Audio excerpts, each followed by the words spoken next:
Hello friends, कैसे हैं आप सब। उम्मीद करती हूँ, प्रे करती हूँ कि आप सब बहुत अच्छे से होंगे, बहुत खुश होंगे। तो आज इस वीडियो में करने जा रहे हैं क्लास 6 मिठास पाठ पुस्तक से पहला चैप्टर, जो कि है कविता एक किरण। तो चलिए स्टार्ट करते हैं। एक किरण सूरज की देती है सारे जग को उजियारा, एक दीप माटी का जलकर पी लेता सारा अंधियारा। अब इसमें कवि ये कहना चाहते हैं कि एक सूरज जो है, अगर एक सूरज निकल जाए तो पूरी धरती, पूरी दुनिया, सारा जग उजियारा हो जाता है। कैसे? जैसे मान लीजिए कि आप अपने फ्लैट में, अपने घर में को एक कमरे को रोशन करने के लिए आप एक लाइट जलाते हैं, कभी कभी 2-3 लाइट जलाते हैं, तो जाके उस कमरे में रोशनी फैलती है।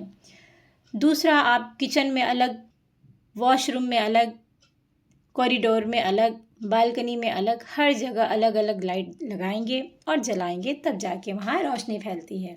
लेकिन जो सूरज है, उसकी क्या खासियत है? एक सूरज निकला और जो रात का पूरा अंधियारा जो छाया हुआ होता है, वो एकदम से रोशनी में तब्दील हो जाती है, बदल जाती है, चेंज हो जाती है। सब तरफ रोशन ही रोशन है, हर कुछ आपको साफ साफ दिखाई देने लगता है। और रात के अंधेरे से जो डर लगता है, वो डर भी ख़त्म हो जाता है और आपको हर तरफ रोशनी ही रोशनी नज़र आती है। मतलब एक सूरज निकलते ही पूरी दुनिया में रोशनी छा जाती है। एक दीप माटी का जलकर पी लेता सारा अंधियारा। माटी का दीप बावली पे देखते होंगे कि माटी के दीप होते हैं, जिसे दीप या दिया भी कहते हैं। उसमें आप देखते हैं तेल डाल के और फिर छोटी सी बत्ती लगा के उसमें रोशनी करते हैं। तो आप देखते हैं दीपावली पे कि जब हम वो दिया जलाते हैं, जब वो दीपक जलाते हैं, तो वो पूरी रोशनी फैल जाती है। और क्या करते हैं, वो अंधियारा को पी जाता है। अंधियारे को पी जाने का मतलब कि अंधियारा वहाँ से ख़त्म हो जाता है। दीपक की रोशनी है जो अपने आसपास चारों तरफ रोशनी फैला देता है।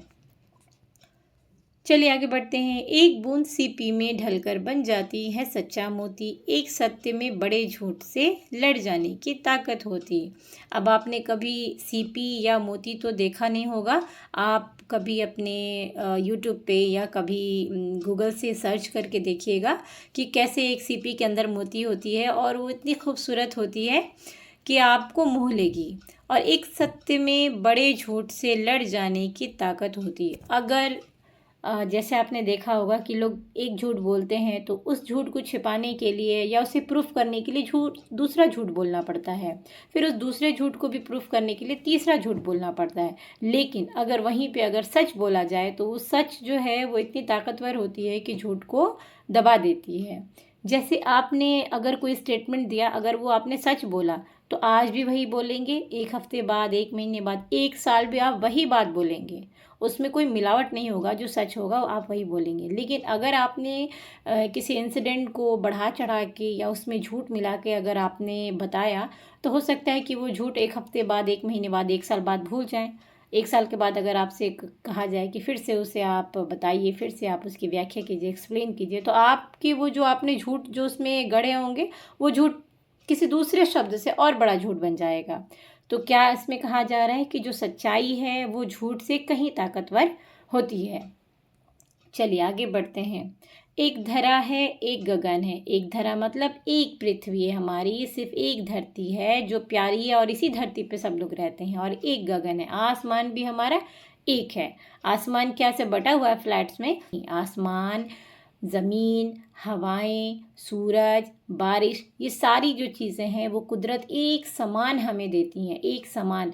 अगर बारिश हो रही होगी तो ऐसा नहीं है कि जो अपने आप को नेक समझते हैं, बहुत अच्छा समझते हैं, और सामने वाले को पापी समझते हैं, तो बरसात जो हो रही है तो हमारे घर में बरसात हो रही है और सामने वाले के घर में नहीं हो रही है। कुदरत क्या करती है, जब अगर बारिश हो रही है किसी एरिया में तो हर किसी के घर पे क्या होता है, बरसात होती है। चाहे वो अमीर हो, गरीब हो, अच्छा हो, बुरा हो, काला हो, गोरा हो, छोटा हो, बड़ा हो, मतलब कुदरत कोई भेदभाव नहीं करती।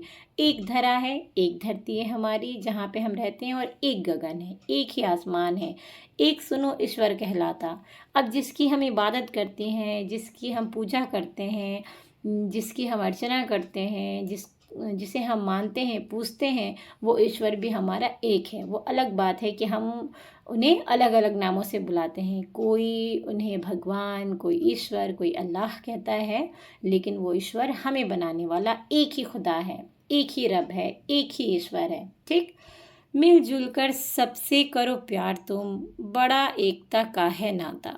अब इसमें जो कवि हैं कृष्ण शलभ जो हैं वो कह रहे हैं कि हमें आपस में मिलजुल के रहना चाहिए, हमें एक दूसरे से हमदर्दी के साथ, मानवता के साथ, काइंडनेस के साथ एक दूसरे से रहना चाहिए। क्योंकि क्या है, जो एकता का नाता है वही सबसे बड़ा नाता है। कभी क्या होता है कि हम सोचते हैं कि ये मेरे अपने हैं तो इनकी हेल्प करें, ये गैर हैं तो इनकी हेल्प ना करें। ऐसा कुछ नहीं है। ईश्वर ने हम सबको एक जैसा बनाया है और हम कहीं ना कहीं एक दूसरे से रिलेटेड हैं। तो हमें जब कभी भी सामने कोई नीडी हो तो हमें यही सोच के उसकी मदद करनी चाहिए कि हम एक ही हैं और हमारा नाता एकता का है। मतलब हमें एक दूसरे से मेल मोहब्बत रखना चाहिए, एक दूसरे से प्यार मोहब्बत रखना चाहिए और एक दूसरे से हमें हमदर्दी और मानवता के साथ एक दूसरे के साथ मिलना चाहिए और रहना चाहिए। यही इस कविता से हम सीखते हैं। तो बच्चों, उम्मीद करती हूँ कि ये कविता आपको समझ आई होगी। मिलेंगे अगले वीडियो में इस कविता के प्रश्न उत्तर, शब्द अर्थ और अभ्यास कार्य के साथ। तो बने रहिएगा और पढ़ते रहिए, आगे बढ़ते रहिए। अलविदा।